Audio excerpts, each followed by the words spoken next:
Hello అండి, welcome back my channel. అందరూ ఎలా ఉన్నారు? నేనైతే చాలా బాగున్నాను. మీరు ఎలా ఉన్నారు? కామెంట్ చేయండి. ఈరోజు వచ్చేసి హైదరాబాదీ స్టైల్లో ఎగ్ దమ్ బిర్యానీ ఎలా చేయాలో నేను చెప్తాను. వీడియో మాత్రం మిస్ చేయకుండా ఎండింగ్ వరకు చూసేయండి.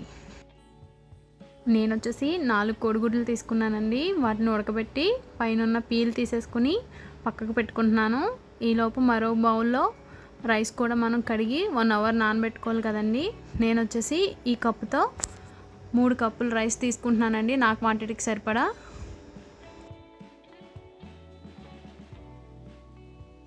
మనం ఈ రైస్ని ఇప్పుడు 2-3 సార్లు బాగా వాష్ చేసుకుని వాటర్ పోసుకుని నానబెట్టుకుందామండి. నేను వచ్చేసి 2 గ్లాసెస్ వాటర్ పోసుకుని నానబెట్టుకుంటున్నాను. 1 గంట సేపు దీన్ని పక్కన పెట్టుకుందాం. నేను వచ్చేసి స్టవ్ మీద ఎసరు పెట్టుకుంటున్నానండి రైస్ ఉడికించుకోవడానికి. నేను చూపిస్తున్న ఈ బిర్యానీ మసాలాలన్నీ కూడా వేసుకోవాలండి ఇందులో వాటర్లో వేసుకున్నాక కొద్దిగా పుదీనా, కొద్దిగా కొత్తిమీర కూడా వేసుకోవాలండి. వేసుకున్నాక మనం అలాగే అరచెక్క నిమ్మరసం కూడా ఇందులో పిండుకోవాలండి.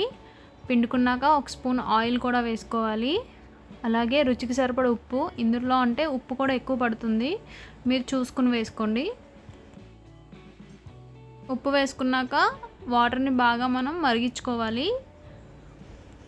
వాటర్ ఇలా మరుగుతున్నప్పుడు స్టవ్ లో ఫ్లేమ్లో పెట్టుకుని మనం కడిగి పెట్టుకున్న రైస్లో వాటర్ తీసేసుకుని రైస్ మొత్తం ఇందులో వేసేసుకోవాలండి. వేసుకున్నాక రైస్ ఉడుకుతున్నప్పుడే మనం ఎగ్స్ని మ్యారినేట్ చేసుకోవాలి. నేను ఒక బౌల్ తీసుకున్నాను పెద్దది, అందులో ఈ 4 ఎగ్స్ వేసేసుకుంటున్నానండి. అలాగే 1 కప్పు పెరుగు కూడా వేసుకుంటున్నాను. చెప్పడం మర్చిపోయానండి, కోడిగుడ్లకైతే నాట్లు పెట్టుకోవాలి. 1 స్పూన్ పసుపు, రుచికి సరిపడ ఉప్పు, అలాగే కారం 1.5 స్పూన్ వేసుకుంటున్నానండి నేను, ఎందుకంటే నేను Kashmiri red chilli powder use చేస్తున్నాను ఇక్కడ. లేదంటే మీ దగ్గర లేకపోతే మీరు ఇంకొక స్పూన్ ఎక్స్ట్రా వేసుకోండి కారం. ఇందులోనే 1 స్పూన్ అల్లం వెల్లుల్లి పేస్టు, అలాగే 2-3 కట్ చేసి పెట్టుకున్న పచ్చిమిరపకాయలు వేసుకోవాలండి. ఇందులోనే 1 స్పూన్ ధనియాల పొడి వేసుకుంటున్నాను. అలాగే మీ దగ్గర జీరా పౌడర్ కూడా ఉంటే జీరా పౌడరు, బిర్యానీ మసాలా కూడా వేసుకొని ఫ్రై చేసి పెట్టుకున్న ఫ్రైడ్ ఆనియన్స్ని కూడా వేసుకున్నాక 1 స్పూన్ ఆయిల్ వేసుకుని ఇదంతా ఈ ఎగ్స్కి పట్టేలాగా మ్యారినేట్ చేసుకోవాలి. బ్యాచిలర్స్ కూడా చాలా ఈజీగా చేసేసుకోవచ్చండి ఈ రెసిపీని.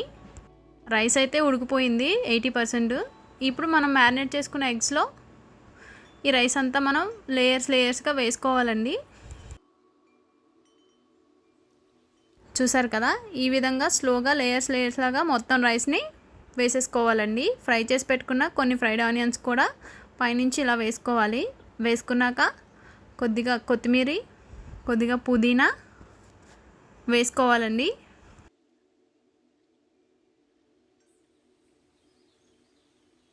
ఇలా వేసుకున్నాక పైనుంచి 1 స్పూన్ నెయ్యి కూడా వేసుకోవాలండి, మంచి టేస్ట్ కోసం. వేసుకున్నాక మీ దగ్గర ఫుడ్ కలర్ ఉంటే ఫుడ్ కలర్, లేదంటే సాఫ్రాన్ ఉంటే హాట్ వాటర్లో నానబెట్టుకుని పైనుంచి పోసుకోవాలండి. ఇలా పోసుకున్నాక మనం దమ్ చేసుకోవాలి దీన్ని. ఇప్పుడు పైన ఒక మూత పెట్టి బరువుగా ఉన్న ఏదన్నా రాయిని కానీ వాటర్ బౌల్ని కానీ పెట్టుకోవాలండి. చూసారు కదా, నేను ఉడికించుకున్నాక ఎలా ఉందో తీసి చూపిస్తున్నాను. చూసారు కదా ఎంత బాగా వచ్చిందో. మీరు కూడా తప్పకుండా ఇంట్లో ట్రై చేయండి, చాలా బాగా వస్తుంది. ఒకసారి ట్రై చేసి ఎలా వచ్చిందో కామెంట్ చేయండి. చూసారు కదా, రెసిపీ కనుక మీకు నచ్చినట్టయితే లైక్ చేసి కామెంట్ చేసి సబ్స్క్రైబ్ చేసుకోండి. పక్కనే ఉన్న బెల్ ఐకాన్ని యాక్టివేట్ చేసుకోండి.